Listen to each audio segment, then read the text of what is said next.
Lydia, how did you find carnivore? Carnivore came to me because of the history I had with my health. So I was on a journey of trying to look for what I can do to recover my health and regain my normal activities. And my journey with health problems started way back in 2010. That is when I noticed I started putting in a lot of weight. And no matter how hard I tried to reduce this weight, it was not going away. At the same time, after a doctor's checkup, uh, the doctor told me I had hypertension. So in the process, I was prescribed some medication for high blood pressure, but I kept going on and off on this high pressure medication because after being told I'm going to be on this medication for life, I was not amused. I said, no, what kind of life is this? I'm going to be swallowing tablets for the rest of my life. So I was on and off. When I would feel bad, I would take.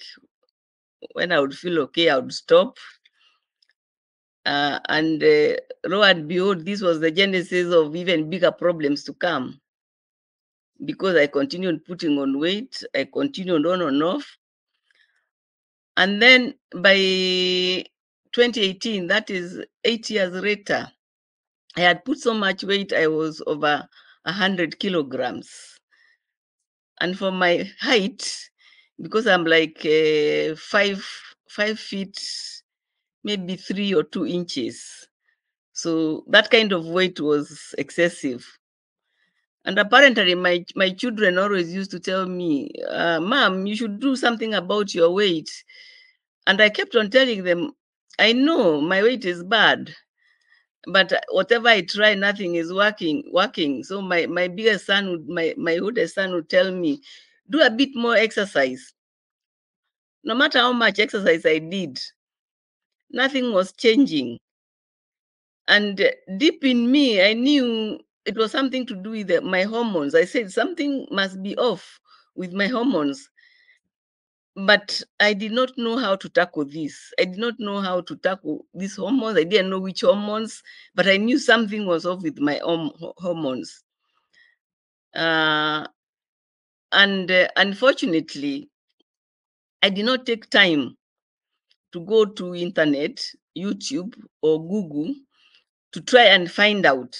Because what I've realized today is with Google and internet, you type the kind of problem you're having, and information will come up. And then it's up to you to sieve and go through it and find out what information is useful for you. So in 2018, July 10th, I got a stroke. Unfortunately, or I don't know, whatever, uh, that is the same day which is the birthday of my firstborn. So it was very tragic. And we were supposed to go for a dinner. So the whole day I spent lying in bed, waiting for my daughter to come for me so that we can go for dinner. So when she came, she told me, Mom, you're not looking well. I told her, no matter what I'm feeling, I think we should go for dinner. I don't want to spoil my son's birthday. Let's go for dinner. My daughter said, no, we are going to the hospital. Everybody is coming to the hospital. My daughter had worked for Emirates for about 8 years. She had just returned home and quit her job with Emirates. So because she was a cabin crew member, I think they are taught one or two things about first aid, about people feeling bad and whatever. So she looked at me and said, no, Mom, we are not going to the dinner. I'm calling everybody. We are meeting at the hospital. So we went and met at the hospital. And the interesting thing is when you meet at the hospital, they get you into the emergency. And the emergency here in Kenya, they are not in a hurry to look at you. When they look at you and they think you're okay, they are not in a hurry. So, like, my daughter took me there at around 6 o'clock in the evening. And the first time the doctor was seeing me, he was seeing me at around 11, almost going to midnight. And then after that, they are saying they can't do anything until they do a scan or whatever. Uh, and then there was no room for me to be admitted. They put me in a maternity ward.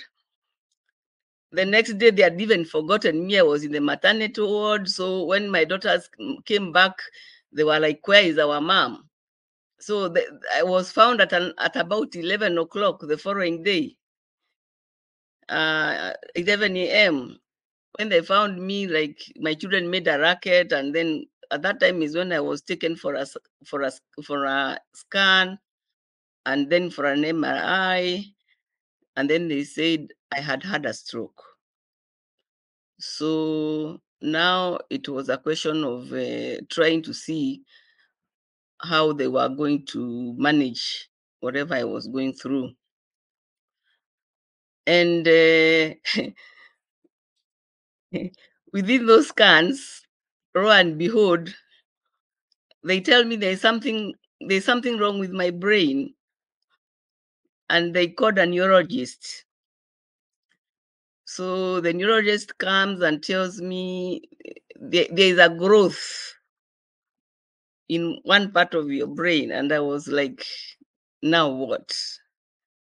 Uh, but the good news was that the growth was not cancerous, but according to the doctor, it needed to be removed, and I had to have a head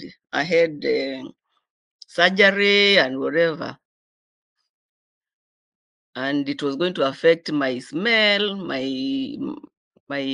hearing, my nose, a lot of things, and my children sat and said, let's deal first of all with the stroke, as we know how we are going to deal with whatever the growth in the brain. And to cut a long story short, I think because I had insurance, the doctor just wanted to do the surgery because he knew he could make money out of the surgery. You know, here we say sometimes some doctors, when they have a project going on and they have some money they need, they'll do you surgery so that they can get money to finish their project. But when I was released to come home, I started going through the internet. And I said, I'm going to send this info, the MRI scans and whatever, to India to get a second opinion. And I did it on myself. I did it myself. And the results came and said, you don't need a surgery. All you need is to keep track of that growth, so you find out whether it's growing or is it stagnant. So I said, wow, that is good news for me. So now let me continue to deal with the issue of stroke. And the funny thing is, in one hospital, I used to go and see another doctor. I think he's a heart doctor, just to kind of manage my blood pressure, to see whether my heart is doing well and whatever.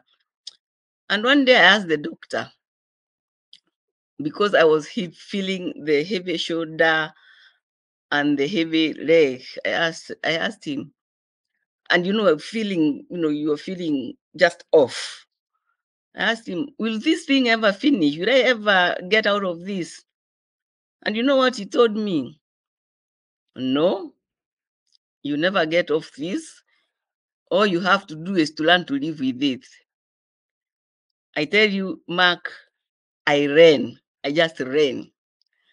I said, if this doctor cannot even give me hope, he's telling me I live the way I'm living, and the kind of health I'm having, I said, I don't need this. So I actually ran away from that doctor. So now my biggest thing was to go through YouTube, through Google, to learn how to now manage my weight, to manage everything. And I started learning about the issue of sleep. And I learned that sleep is very, very important because if you're not sleeping properly, that means you're not detoxing your brain. And I knew that the issue of the stroke had to do with the brain. So whatever I have to do, I have to regain my health in my brain. So I started working on the recovery of my sleep. I was doing what we call sleep hygiene because I like used to sleep at 11. Then at around 2 o'clock, I'm awake. I can't sleep. Then I'm looking at the TV. Then maybe at around 4, 5, I'm sleeping. So when you look at it, my sleep was off. So I learned how to do sleep hygiene. I learned how to put off my phone by 8 o'clock so that I put it on again tomorrow morning at around 6 or 7. I learned about music. There's some music I normally play when I'm sleeping, like rain music on the background, like it has got black screen. So it helped me. It helps me to sleep. And by the end of 1 year, I had worked for on my sleep hygiene until I was sleeping between 6 to 7 hours. And then the other thing I learned was about exercise. And I went through YouTube and I found Tai Chi. I think I call it Tai Chi or something. So I started doing Tai Chi. I started walking, and that was covering my exercises. Tai Chi, like the Yes, slow Tai moving. Chi. Yes, yes, yeah. Was covering my exercises. Then the other thing I learned was about supplementing, that you have to supplement your diet because maybe your diet is not having all the nutrients you need. So I started working on the supplement, especially supplements to help me with my blood circulation in the brain and all that, and issues of zinc, magnesium, and calcium within my body. Uh, Immunity boosters, those kind of things. So I learned about that.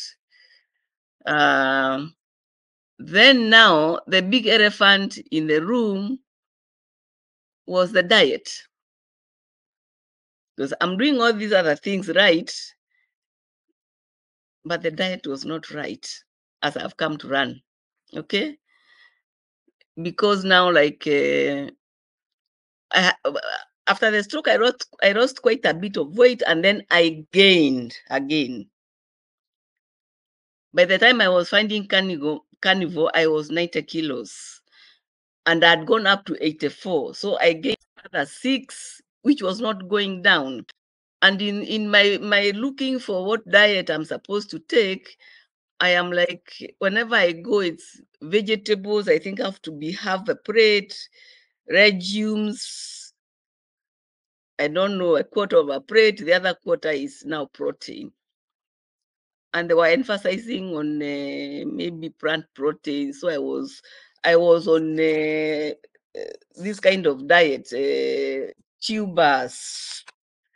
I'm trying to look where I'd written. I was on oats. They said oats is good. Legumes, tubers, nuts and seeds, fruits, cheese, minimum nini. And then I changed my oils, my cooking oils. I from seed oils, I went to olive oil and coconut oil, trying to do the best I can to regain my health. I found the weight is not going down. And then, like a year and a half ago, me and my friend, we had gone for a holiday in Mombasa. So we decided we go and weigh ourselves and give ourselves a challenge. So after we weighed ourselves, we had a body scan and whatever, and the advice from the doctors. So we were like 3 of us. We decided now we have to lose weight. I think my friend was 89 kilos. I was 90 kilos. I can't remember the other was. So we decided now we have to work on losing our weight. So we gave ourselves a year target. Wow. So I started on legumes, beans, peas, vegetables, all these mambo jambos. And then a year and a half later, when we weighed myself with my friends again, I was still 90 kilos. I am like, this is madness. This is absolutely madness. Not with all the exercises I've been doing, not with the sleeping, not with a good diet, not with the. I said, how can this be? How can this be? I'm doing everything right. And there and then I decided if my sleep is good, my exercises, I'm exercising minimum of 5 days a week for about an hour. And then on the weekends, I'm either going for family gatherings and whatever, and we are dancing and whatever. I'm having my supplementation. Everything I ticked, I realized something must be wrong with the diet. And so I went into the internet again. I looked and somebody had come up with a diet plan, of 1 week, what. So I went on that challenge of 1 week. And it was fruits, vegetables, a bit of meat, some cheese, whatever. After 1 week, I was feeling the same. I went back to the internet. And this is when carnivore came up. And you are the one who came up first. Dave Mark was the first one who came up. And I was lucky because I think the video which came up, you're giving like your testimony or how you came in or whatever. And what struck me was when you said, like, you're 30 years post stroke. And I said, 30 years post stroke? You got it at 17 years old? You are still hanging on? You have done carnivore for like 1 year and 7 months. I think that's what you said, or something like that. I said, if Dave Mark is not giving up, Lydia, you are not giving up. And you're going to do what Dave Mark is doing so that you can regain yourself. Because I remember you saying that despite all those 30 years, there were some markers which improved out of you going into carnivore. For me, that was a very, very, very, very big inspiration. And I think the biggest lesson I learned from your testimony is, Lydia, how can you give up if Dave Mark has not given up? 30 years. I said, this journey, I have to continue. And I have to recover my health. So I started now digging more into the carnivore diet. I listened to Dr. Berry. I listened to the Butter Girl, I think Steak and Butter Girl. I listened to Anthony, somebody chef. So I kept on, I kept on listening to interviews. And, out of your interview, out of your testimony, the next day I decided to go to do carnivore, and I started. I went, I did my shopping, and I said, I'm going to be carnivore through and through. And so I started. And when was this? Like 2 months ago. And I have seen a lot of change in the carnivore diet. So I ditched my olive oil. I ditched my coconut oil. I'm doing butter and ghee. That's what I'm doing. I normally used to eat 2 eggs on and off. You can't believe it. Now I eat 4, 5 eggs in one day, one sitting. So I do eggs, I do bacon, I do beef, I do chicken, I do pork. That's what I started with. But right now, I think what I'm enjoying most is the eggs, the bacon, and the beef. I still have some chicken which I bought, which is still in my deep freezer. I'm not keen on deep freezer on the chicken. I'm not keen on chicken anymore. I used to be very keen on chicken. I'm not so keen on chicken. I used to do pork. I don't do as much pork, but I do a lot of bacon, and I do it with butter and ghee, because I learned from the butter girl that you have to do a lot of oil for you to kind of nini. And that practically, after 1 month of carnivore, twice I took my high blood pressure pills, and at around, because I used to take my blood pressure pills at around 7 a.m., like a ritual, 7 a.m. Then by 9 o'clock, once or twice or 3 times, I'm feeling like dizzy, like fainting. I realized my pressure must have gone down. So I had given my pressure cuff to my daughter-in-law. I called them. I told them I want my pressure cuff. I want to start monitoring my pressure. And they were gracious enough. The same day they came and brought my pressure cuff. I measured my pressure. It was 114 over I think 70 or something like that. I realized if that is my pressure, and then on top of I'm taking the blood pressure medication, then I'm going into another territory. I'm going into a territory which is going to be dangerous.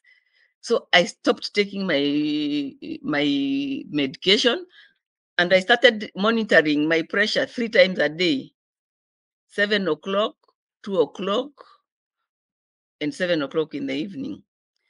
And my pressure was okay. It went 128, 120 over 87, 83. So I realized that's not a bad pressure. So I have maintained that up to now. I've not gone back to the blood pressure medication. But now, from like 2 days ago, instead of doing 3 times, now I'm only doing once in the morning. And I'm finding it's okay. So that's how I came off my pressure medication. And I'm very, very happy. I've always wanted to be off my pressure medication. To cut the long story short, that was the only medication I was taking. You know why? I went, the first time I was given aspirin, I took for a few days. Then I checked on the side effects of aspirin. I said, I'm not taking aspirin anymore. Then the doctors wanted me to take statins. I looked at the statins, and one of the side effects was dementia. That scared me stiff. I said, I'm not taking statins. I remember, like, is it 2 years ago, my son decided I go and do a repeat MRI for the head to see about the growth and whatever, and a blood work and whatever. So when we went to see the doctor prescribed statins, high blood pressure medications, and aspirin. I told her, she was a young doctor, maybe about 40.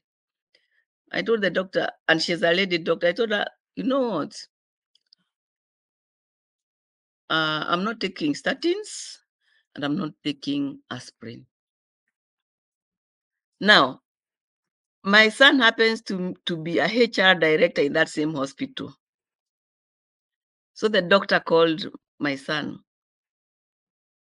And my son and the doctor, they sat me up. I had a lecture for about an hour and a half. I have to take statins, I have to take aspirin. If I don't take, I'm going to have a heart attack. I don't know what. And they were on me. You can imagine the doctor and my son for 1.5 hours. So I said, okay. I said, you are none the wiser, I'm wiser. So when I went, I never took the aspirin, I never took the statins. I only took the blood pressure medication and went home. So nobody is the wiser. You've got off your blood pressure medications. Have you noticed any other changes? Yes, I have noticed very many other changes. And some of them I did not even realize. And then my hearing has also improved a lot because I always used to say, pardon, pardon.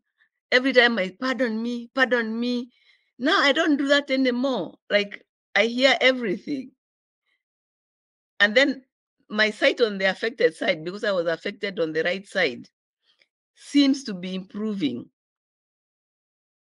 These are my reading glasses. I only use them for reading. I can do, sometimes I can do a bit of reading without the glasses. And then the other thing I noticed is that, whenever I went to the supermarket for my shopping, I could not stand for long. Like I would do a bit of shopping, then I would ask the cashier, give me a seat. I sit down as you scroll my things. And if I've forgotten something, I'll tell one of the helpers, go and get me something so that Nini. Like yesterday, I went to the supermarket was packed. There was nowhere to sit. I went, did my shopping, came, stood, paid, went to my car, and drove myself back. For me, that is an hallelujah moment. It's actually an hallelujah moment. That is something I could not do. And then like 2 years ago, I had dislocated my left arm and I had to have surgery for it to be returned. So over that time, doing exercises and trying to recover, but there was a pain which had persisted. Lo and behold, 2 weeks ago, pain gone. I can lift my hands properly up. Uh, and those are some of the most amazing. And then, how was I going to forget this? And then my clothes. I didn't weigh myself, but my clothes are telling me. My clothes are fitting better. They are loose. The ones which had refused to get inside me because I had put more weight, they are getting inside. So for me, my road to recovery is there. I'm still work in progress. I'm not there yet. I'm still work in progress. I remember I had said I'm going for carnivore for 1 month. Then after that, I'm saying, okay, I'm going to do 3 months. Then now I said I'm going to do 6 months, but I can assure you, after 1 year is when I will review whether I'm going on. And I can see me going on for a long time. To have achieved this in 2 months on carnivore, Yes. how often are you eating during the day? You told us what you're eating, but, like, is it 1 meal a day, 2 meals a day, 3 meals a day? Yeah.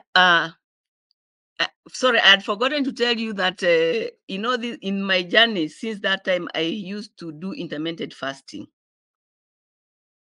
I used to do 18, 20, 19, 15. So I used to be on that regimen. I think that is the one which had helped me to reduce some of this weight.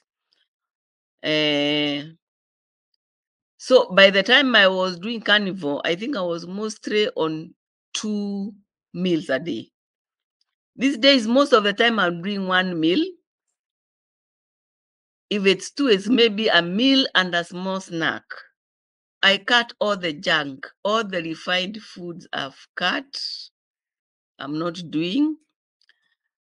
like before I went into carnivore, I used to go on the YouTube and learn how to make healthy cakes, healthy I don't know what, and I would make cakes out of oats and I don't know almond flour, I don't know maize flour, and mix it with seeds and nuts and whatever. And this used to be a yummy cake. All in the belief that that is a healthy nini. But I realized um, that was a lot of starch. Although they are telling you it's healthy, it's a lot because I used to mix oats. Sometimes I would even do sorghum flour, all these flowers and nuts and whatever, just in the quest of trying to be nini. But I've cut all that, all refined foods, everything. And I think it has helped me a lot. It has really helped because I really my mindset. I'm determined to recover my health because I have 5 grandchildren. I need to see them get married. I need to see their children. So I tell them I'm not dying anytime soon. I'm here for the long haul. So, do your kids know that you're doing this, and have they mentioned anything? Have they said anything to you? My daughter has picked up on it, but she's a vegan. She's a vegan. She's too much onto vegetables. She's not eating meat, she do whatever. So we are like on parallel. I have one daughter and 2 sons. My sons have picked on it, but my sons are very liberal. They always tell me, "Mom, whatever you feel is good for you, do it." So, like we were having a family gathering, the other weekend, not that this, the other weekend, and one of my cousins was telling me, "It looks as if you're on carnivore." I asked her why. Because you have not put anything on your plate except meat. I said, "Yeah, I'm on meat." And then they looked at my sister and asked her, uh, "Judy, your sister has also abukisad you. She has given you the disease of carnivore." She said, "Yes, I'm also on carnivore." My sister, I had told her about the carnivore. She resisted for a while. And then she went to see a doctor like 1 month ago. I think 1 month ago, one month and 2 weeks month ago. Then she came calling me. She said, "Oh, my sister, the doctors have told me I have high blood pressure, I have diabetes, sijui what. She's my younger sister, but she believes in me. So I told her about high blood pressure. I'm not going to tell you anything about high blood pressure. But about diabetes, don't you start on those medications. Because if you start, you can't get out of it. So what am I going to do? I'm told that you're going to go on carnivore." She agreed. So she started on carnivore. At that time, she was at 15. I don't know what she means by 15, but according to her, 15 was, I don't know, diabetes. I told her, "Okay, now you've got to monitor your diabetes and you're not going to take any medication." So she was monitoring. She went from 15, she went to 12, she went to 11. Then I know every day I kept calling her, "How are you doing with your monitoring?" Then she tells me, "Today, my points went up to 13. I asked her, "What are you doing?" And I took some yogurt. I told her, "You are stupid. Why are you taking yogurt? I told you to keep off yogurt and cheese. Just do meats. Don't do anything else." She told, okay. So now she started monitoring again. She takes, do you know, as of 2 days ago, she was on 6.5. Wow. So She has I reversed guess her diabetes after 1 month and 1 month and 2 weeks. wow. And if she hadn't spoken to you, if she'd just seen her doctor, she'd probably be on lots of medications now and Yes, still have the problems yes. associated with diabetes. Mm. And then I told her, because I've reversed my high blood pressure, I don't think you need to take any more high blood pressure medication because we are doing the same diet. What you have to do is keep track of your blood pressure. But she doesn't have a calf. So I told her, go to the nearest place for you to get Nini. And then I told her, if, because I had had this experience, if you feel like you want to faint or you're having dizziness, that means your pressure has gone down. So you shouldn't be taking any medication. I have not followed her up on the high blood pressure, but I think it must be gone. Because, like I was saying to myself, if my sister has reversed her diabetes within 1.5 months, and I'm doing the same diet, that means this diet is also doing something to me. That means even my inflammation and my insulin resistance must be going down. And then let me tell you, Dave, on my affected side,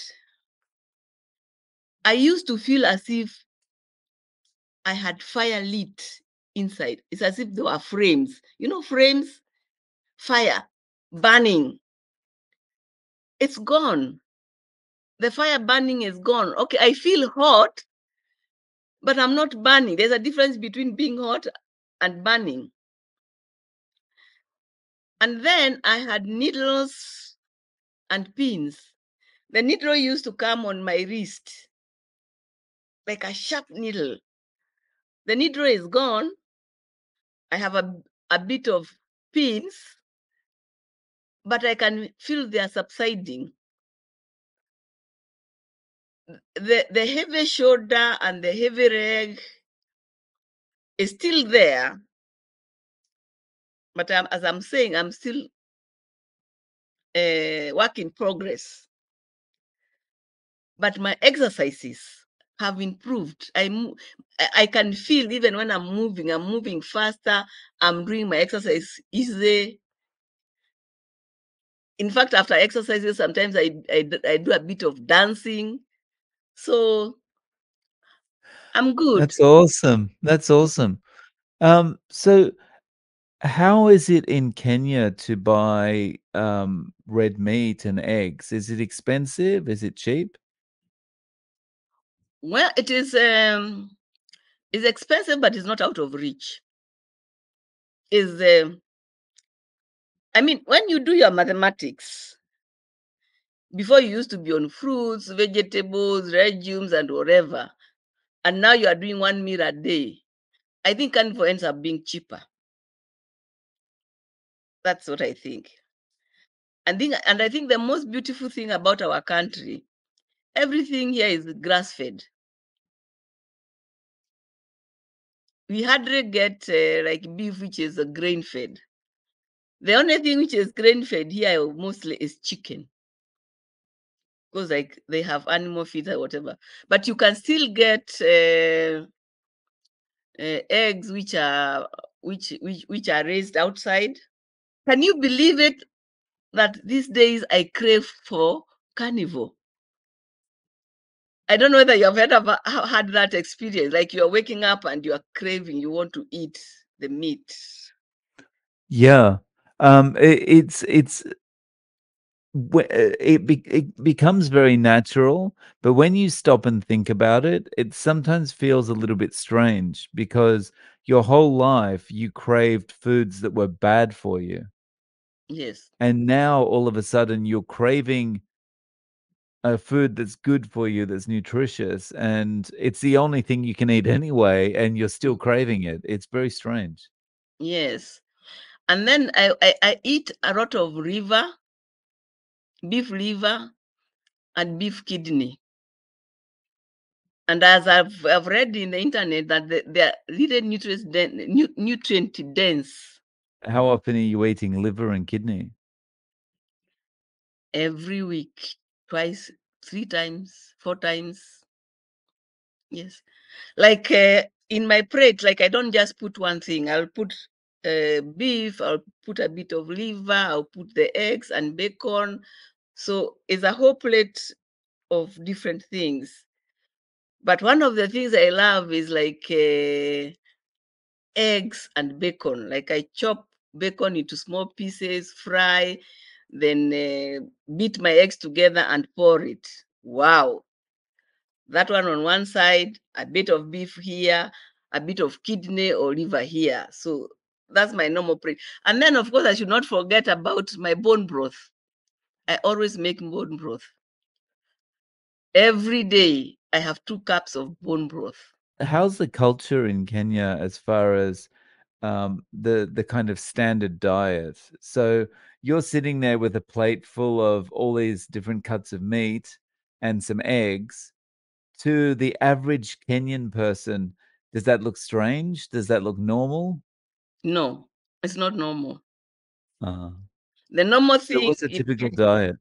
yeah, the normal diet in Kenya is you have a big piece of starch, either maize meal or chapati. I don't know what we call that in something made out of wheat or rice or whatever. Big chunk. Then vegetables. Then a bit of meat. Then eventually, if it's possible, a fruit. That's what is normal. Yeah. So, does anyone ever say anything to you like, "What are you doing?" uh, yeah. I live alone, but I live with my one of my nieces. She's on a completely different diet, and I'm okay with it. And she's okay with me because one thing they know about me, I'm very headstrong. When I believe in something, I go out and make it. No matter what you say, if I believe it is good for me, that's what I'm doing. That's what I'm doing. And then the interesting thing is, I've had how many friends? Like 4 friends, all with health problems and whatever. And because we talk, I tell them, try this, try this, try this. They say, okay, we are trying. When I follow up, like, oh, or excuses in it. Let me say excuses. I'm not able to start. I don't know what, when will I start? I don't know what I'm craving for. Like one of my best friend, I told her, you are a carbohydrates junkie. She said, I can't do without it. I thought, okay, you continue. And then she said, this challenge of weight loss, now we are going to, it's the same friend we had that challenge with. Now we are going to, a year from now, we are, because we plan on going to Kuala Lumpur in Malaysia. When we are going to Malaysia, we'll weigh ourselves first. We know. I told them, okay. Lydia, do you have any social media or any way of getting in contact with you if people wanna reach out? I normally just do WhatsApp. That's normally what I do. So if anybody wants to maybe ask me something, WhatsApp is easy for me. And you have my number anyway. Yeah. So is it okay if I put that in the show notes? Yeah, Oh, it's okay. okay. Thank you for that. Thank you for Mm. that. Um, well, Lydia, I'm really happy to hear how well you're doing and that you found carnivore. And thank you so much for coming on and sharing your story. I really appreciate your time. Thank you for inviting me, and we hope more people can join in. Mm, Like there is also this guy called Healing Humanity. Also, mm, mm. I think we should go out there and heal humanity. Try to tell as many people who can listen the benefits of carnivore because I think they're enormous. Thank you so much, Dave.